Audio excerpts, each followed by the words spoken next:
Speaking of old has-beens, my name is Martin Devlin, and I'm about to welcome onto the program a brother from another mother, Andy Raymond Unfiltered. Dude, hey, how about you and your Mitchell Moses is going to cost us an Origin series? I think you should have probably introduced me just this week as part of the World Championship Australian Cricket Side Supporters Club, Andy Raymond. We are the champions. We are the champions, my friends. Yeah, I got nothing, mate. I got nothing. I mean, I can't. I will drag from the very depths of my sporting hell and offer the word congratulations. I will offer that word. Mate, for anyone that was supporting India over Australia, I think you've dug yourself a little hole here, Mr. Devlin, a little hole. I'm expecting you to jump ship to the Aussies when we bash up the Poms, starting on Friday our time. On Friday, but no, that was really. Gee, it was a comprehensive performance, and it's something the Aussie cricket side hasn't necessarily done over the last couple of years. Mate, so many times we either bowl well or we bat well, but we rarely get the combination of both disciplines in the one game, but we certainly did it, and that's, I thought, a really dominant performance and a cracking one heading into what should be a great series. You hear that sound, ladies and gentlemen? That's a grown man rubbing himself on the radio is what that is, rubbing himself. Yep. Shamelessly rubbing. Look, the thing that I hate about the Australian cricket team the most, is that when you're down, you can kick and on the throat and strangle and do whatever we want. And you're like a cockroach, mate. You wriggle back out from under, and then a year later, you're back. Oh, look, I admire it, because if it was my team, I would be loving every second of it. And those Poms will be quaking, mate. They got no spinner. I mean, Steve Smith has already shown in that test match alone, he can bat for a month if he wants to, right? In those conditions, he loves those conditions. I'm with, what I used to love about Glenn McGraw, Pigeon. Every single Ashes series, you know this, Andy, every single Ashes series, what's going to happen, Glenn? 5-0. What's going to happen? 5-0. I think it's going to be 4-1. I think you'll probably give them the last one. Oh, it depends what type of mood we're in. If we're feeling sympathetic and we're trying to push for a bit of world cricket promotion, we might give them the last one, and actually we might even give them the first one just to bump up crowds. Yeah, good call. And television interest around the world. And then we'll start the annihilation in test number 2. That'd probably be a smarter plan. All right, can we talk about something that means that you're going to be a little bit more on the back foot as I'm coming in and I'm bowling big bounce heat at you? Mitchell Moses and the Eels are about to cost my beloved Blues, your beloved Blues, an Origin series. No, incorrect. Okay. I don't know who's going to cost the Blues. I'm not sold. Fittler is. Yeah, mate. There's a lot of criticism. There really is, and it's disappointing in the fact that you still have a flick through social media and people are calling him a buffhead and I know more and what's Freddie doing this for, guys. The fact of the matter is, Billy Slater and Brad Fittler and any NRL head coach or assistant coach actually knows more about football than all the rest of us. Combined. That's true, mate. They've forgotten more about football. True. You can question a guy's decisions, and I get that, and I love that about sport. Where would sport be without debate? But the personal stuff thrown at Brad Fittler this week, absolute cowardly garbage, Marty. It's terrible, but it's all coming from New South Wales. That's the thing I don't get, mate. The issue with being a New South Wales coach is you have so many more options available to you than the Queensland coach. Is that too many options? Is that what it is? Because look, Andy, I look at it and I just think that, I've seen this unfold before, so have you, that we lose the first one. When I say we, I'm a Blues fan, we lose the first one. And then the whole thing just unravels. It's kind of like you're moving house, and when you bought the house, geez, it looked bloody good, mate, a new lick of paint, everything. And then you get in there, and the floorboards a thing, and there's a leak over here. You just, and then all of a sudden, the whole thing, and you don't even know where to start again. It feels like that, doesn't it? It feels like that because there's so many options. Okay, let's pick out just two positions, the halves, the 5'8" and the halfback. For Queensland, it's Cameron Munster and Daly Cherry-Evans, and then no one close. If I'm being honest and respectful to others, there's no one even close to challenging. For the New South Welshmen, in those same two positions, you've probably got 4 5'8" and 4 halfbacks, which is, 16 or 15 different combinations.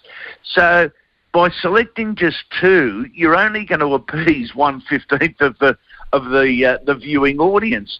And this has been the way since 1980, since it's first started. There's more New South Welshmen because New South Wales has a bigger population. Therefore, they've got a bigger population playing rugby league at the top level as well. And you will get Parramatta supporters saying Mitchell Moses should be there. You get Brisbane and South Sydney supporters saying Adam Reynolds should be there. The Sharkies supporters are saying, what about Nico Hines? We're spoilt with choices.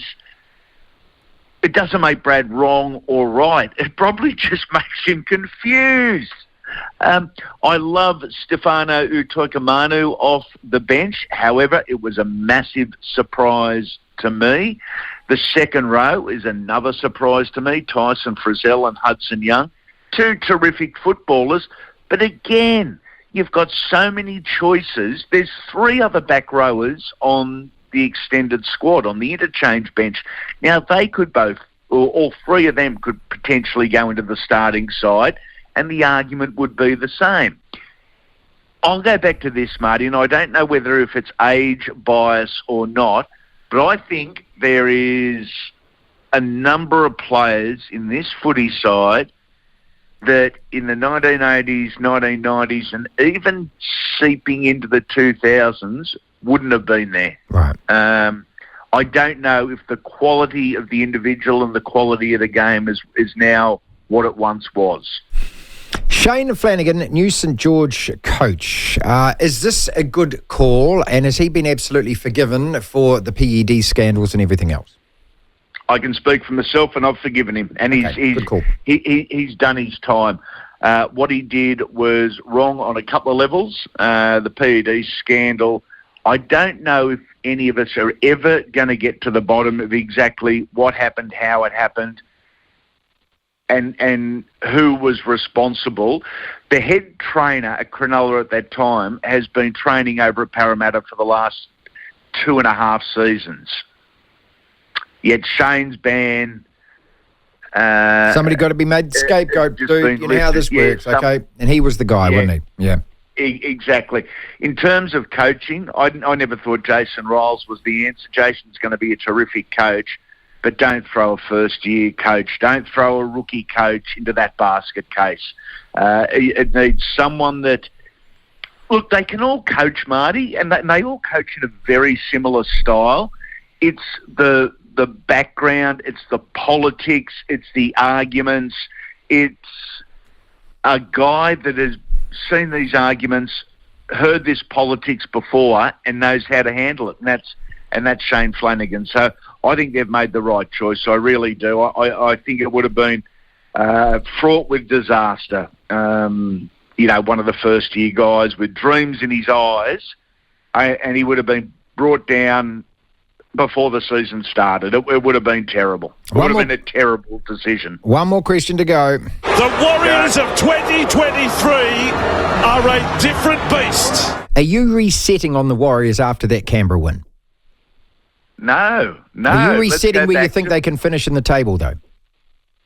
No, I'm not doing that either. And I think... Look, there's going to be, for all these footy sides, there's going to be a couple of dusty performances in and along the way. Your side has been up for a number of weeks. They really have, and they've been absolutely terrific. Sure, they lost the Brisbane game, but they lost it by 4 points. That was round, I'll say 13. Yeah, 3 ago. Round 14. Yeah, round 14, they beat the Dolphins by 22, and they did a number away on Ricky's Raiders last week. Everyone is going to have some downtime and down weeks because you simply can't be up mentally every single week. It's just so tough. What your guys are doing at the moment is next level, absolutely next level. You are well on your way to playing finals football. You've got the Dragons next. I see no reason why you don't do a number on the Dragons, and that's 2 days after State of Origin, where Ben Hunt will be exhausted, and he's their go-to guy. But I'm not resetting. I don't know if it's a top 4 side at this stage, but it's certainly a top 8 side. And, mate, hold on, Warriors fans. It's going to be a hell of a ride. Andy Raymond Unfiltered. That's the man's Twitter handle, his podcast. What have we got this week? Terrific interview with former Cowboy, former Bulldog, one of the original South Queensland Crushers, the great Travis Norton. Terrific story. He came from a little country town called Moranbah out near Clermont in central Queensland. Tiny population. It's also the same town at the same age where Clinton Schafosky and Josh Hannay come from. So there were 3 absolute superstars came out of that side. And the podcast out tomorrow, Greg Bird, Tony Puletua, Mick Crocker, John Asiata, Laurie Daly. There's a whole heap. It's a beauty, and it'll be out tomorrow, mate. No, I love Puletua. Him and Nullavow, the Hair Bears, mate. Weren't they terrific, those two? Yeah, they were terrific, and real pioneers for the Pacificas. Andy Raymond Unfiltered joins us every Wednesday as we talk mostly league, and I will say, yes, the World Test Champions of Cricket. We've got to acknowledge that, and of course